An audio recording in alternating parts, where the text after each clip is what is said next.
नमस्कार साथियों। जैसा कि आप लोग जानते हैं, निष्ठा पैकेज के साइकिल 3 के चौथे कोर्स बुनियादी भाषा और साक्षरता सभी शिक्षकों को करना है और आप लोगों को इसे 31 दिसंबर 2021 तक पूरा कर लेना है। इसके अंत में मूल्यांकन होगा जिसमें 20 प्रश्न दिए जाएंगे और यदि आप इन 20 प्रश्नों में 70% नंबर लाते हैं, अर्थात यदि 20 प्रश्नों में आपके 14 प्रश्न सही हैं, तभी आपको सर्टिफिकेट मिलेगा।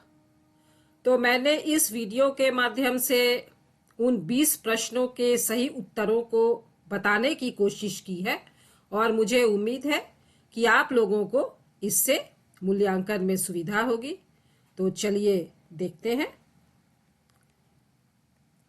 पहला प्रश्न है, साइलेंट पीरियड मूक अवधि क्या है? और इसके विकल्प हैं स्वयं से बातचीत करते हुए सीखने की अवधि, मौन रहने की अवधि, कुछ भी आत्मसात न करने की नो इनटेक की अवधि, या कुछ भी नहीं सीखने नो लर्निंग की अवधि। तो इसका सही विकल्प होगा स्वयं से बातचीत करते हुए सीखने की अवधि। चलिए दूसरे प्रश्न को देखते हैं। भाषा दुनिया के बारे में बच्चों के की डैश को आकार देने में महत्वपूर्ण भूमिका निभाती है। विचारधारा, व्यक्तित्व, रचनात्मक कौशल और समझ। तो इसका सही विकल्प है समझ। चलिए तीसरे क्वेश्चन पर जाते हैं। एकाधिक भाषाओं का ज्ञान रखने वाले बहुभाषी बच्चे होते हैं शांत, साहसिक, रचनात्मक और गंभीर विचारक या गंभीर विचारक। तो इसका सही विकल्प है रचनात्मक और गंभीर विचारक। चौथा क्वेश्चन है, पढ़ने का अंतिम लक्ष्य है लय में पढ़ना, पाठ से अर्थ ग्रहण करना, जोर से और स्पष्ट पढ़ना, स्पष्टता के साथ पढ़ना। तो इसका सही विकल्प है पाठ से अर्थ ग्रहण करना। पांचवा प्रश्न है, निर्देशित पठन क्या है? जब शिक्षक द्वारा कम सहायता दी जाती है, जब शिक्षक द्वारा सर्वाधिक निर्देश दिया जाता है, जब शिक्षक द्वारा कम निर्देश दिए जाते हैं, जब शिक्षक द्वारा कोई निर्देश नहीं दिया जाता है। और सही विकल्प होगा जब शिक्षक द्वारा सर्वाधिक निर्देश दिया जाता है।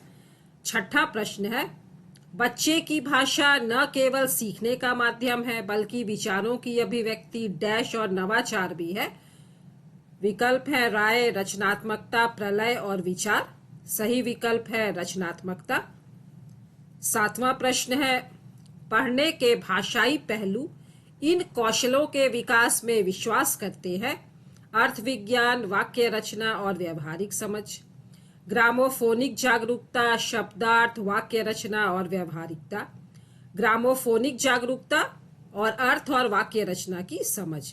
और इसका सही विकल्प है ग्रामोफोनिक जागरूकता, शब्दार्थ, वाक्य रचना और व्यवहारिकता। आठवां प्रश्न है, एक कौशल के रूप में पढ़ने के कौशल के लिए आवश्यक है। और विकल्प है पूर्व ज्ञान या अनुभव, ध्वन्यात्मक या श्रवण आधारित जागरूकता और पूर्व कथन, अनुमान लगाना और पूर्व ज्ञान।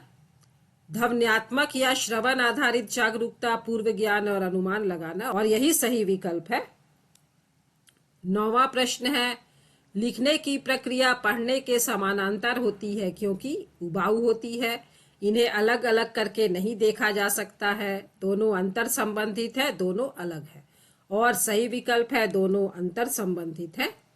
10वां प्रश्न है, साक्षरता के आरंभिक वर्षों में बच्चे होते हैं संकोची, अत्यधिक उत्सुक, अपने आसपास की दुनिया की खोजबीन करने के इच्छुक और निष्क्रिय। और सही विकल्प है अपने आसपास की दुनिया की खोजबीन करने के इच्छुक। 11वां प्रश्न है, सार्थक आधारभूत साक्षरता और संख्यात्मक कौशल प्राप्त करने वाले बच्चे होते हैं या रहते हैं।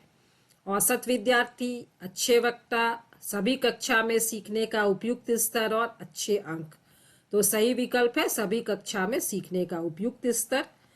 12वां प्रश्न है, बाल पत्रिकाएं बच्चों के लिए संभावनाओं की एक अच्छी स्रोत है। विकल्प है मस्ती करने के लिए, पढ़ना सीखने के लिए, अर्थ ग्रहण करना सीखने के लिए और उन्हें प्रिंट समृद्ध वातावरण प्रदान करने के लिए। तो यही सही विकल्प है।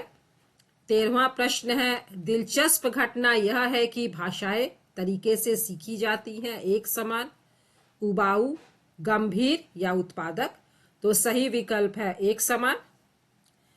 14वां प्रश्न है, एक शिक्षक को अपने छात्रों को ध्वनि विज्ञान का परिचय देना चाहिए उस समय जब बच्चे भाषा के यांत्रिक पहलू को सीखने के लिए तैयार हों, उनकी आरंभिक कक्षा में 1 महीना पूरा करने के बाद, कक्षा की शुरुआत में, उनकी पहली भाषा वर्ग में।